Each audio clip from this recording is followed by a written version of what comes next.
वैभव माँ लक्ष्मी कथा शीला और उसके पति से जुड़ी है। शीला और उनका पति ईमानदारी से जीते थे। वे किसी की बुराई करते न थे और प्रभु भजन में अच्छी तरह समय व्यतीत कर रहे थे। शहर के लोग उनकी गृहस्थी की सराहना करते थे। शीला की गृहस्थी इसी तरह खुशी खुशी चल रही थी। पर शीला के पति के अगले जन्म के कर्म भोगने के बाकी रह गए थे। ऐसे में वह बुरे लोगों से दोस्ती कर बैठा। वह जल्द से जल्द करोड़पति होने के ख्वाब देखने लगा। इसलिए वह गलत रास्ते पर चल गया।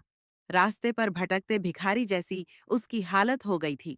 शहर में शराब, जुआ, रेस, चरस, गंजा वगैरह बाधियां फैली हुई थीं।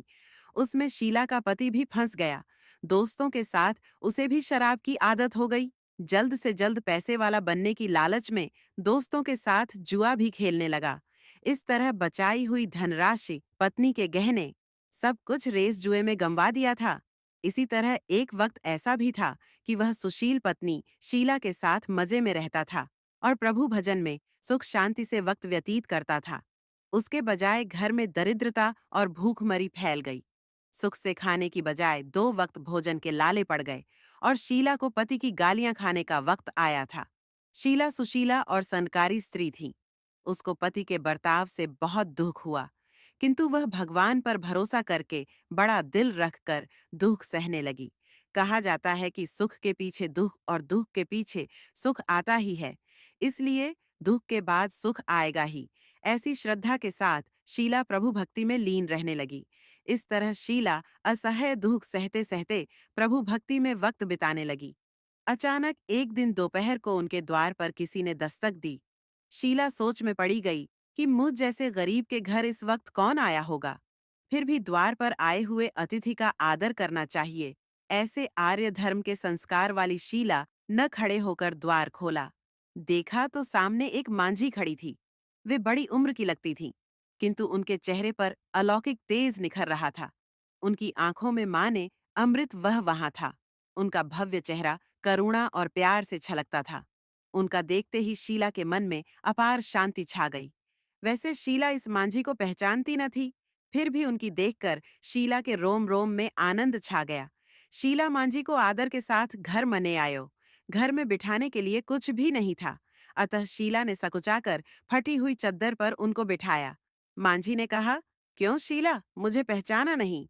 शीला ने सकुचाकर कहा, माँ, आपको देखते ही बहुत खुशी हो रही है, बहुत शांति हो रही है। ऐसा लगता है कि मैं बहुत खुशी हो रही है। ऐसा लगता है कि मैं बहुत दिनों से जिसे ढूंढ रही थी, वे आप ही हैं, पर आपको पहचान नहीं सकती। मांझी ने कहा कि क्यों मुझे भूल गई? हर शुक्रवार को लक्ष्मी जी के मंदिर में भजन कीर्तन होते हैं, तब मैं भी वहां आती हूँ। वहां हर शुक्रवार को हम मिलते हैं। पति गलत रास्ते पर चढ़ गया, तब से शीला बहुत दुखी हो गई थी और दुख की मारी वह लक्ष्मी जी को मंदिर में भी नहीं जाती थी। बाहर के लोगों के साथ नजर मिलाते भी उसे शर्म लगती थी। उसने याददाश्त पर जोर दिया, पर यह मांझी याद नहीं आ रही थी। तभी मांझी ने कहा, तू लक्ष्मी जी के मंदिर में कितने मधुर भजन गाती थी। अभी अभी तू दिखाई नहीं देती थी, इसलिए मुझे हुआ कि तू क्यों नहीं आती है। कहीं बीमार तो नहीं हो गई है ना? ऐसा सोचकर मैं मिलने चली आई हूँ। मांझी के अति प्रेम भरे शब्दों से शीला का हृदय पिघल गया। उसकी आंख में आंसू आ गए। मांझी के सामने वह बिलख बिलख कर रोने लगी। यह देखकर मांझी शीला के नजदीक सिर के और सिसकती पीठ पर प्यार भरा हाथ फेरकर सांत्वना देने लगे।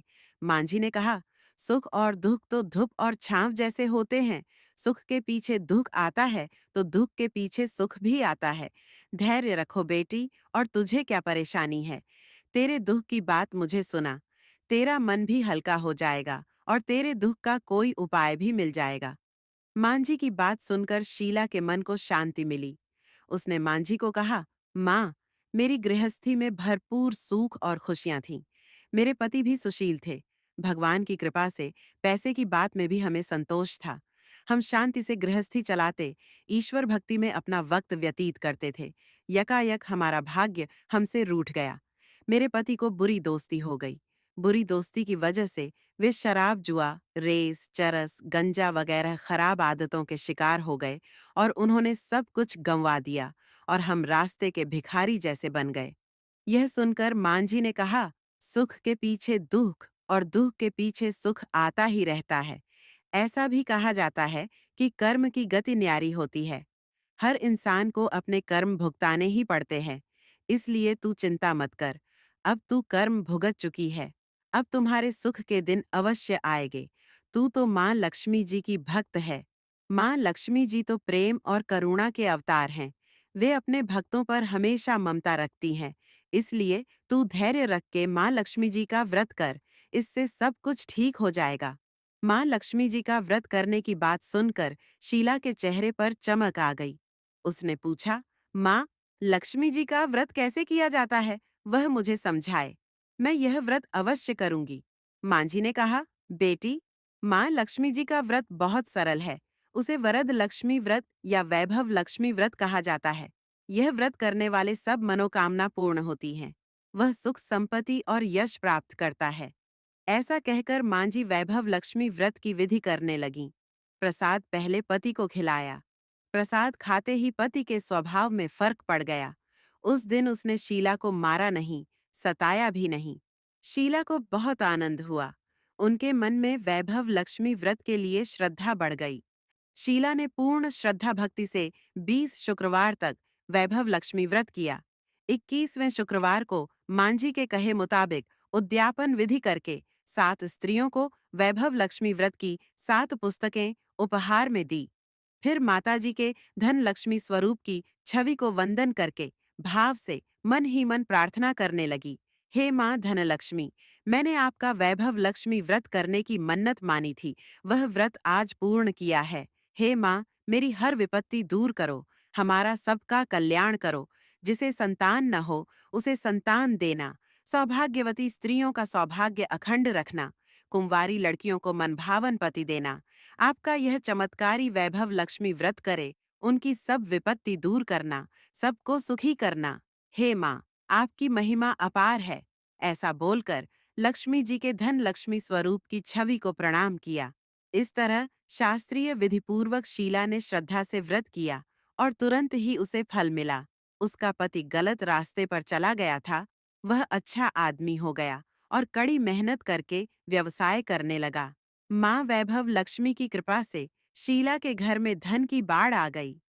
वैभव लक्ष्मी व्रत का प्रभाव देखकर मोहल्ले की दूसरी स्त्रियां भी विधिपूर्वक वैभव लक्ष्मी व्रत करने लगीं।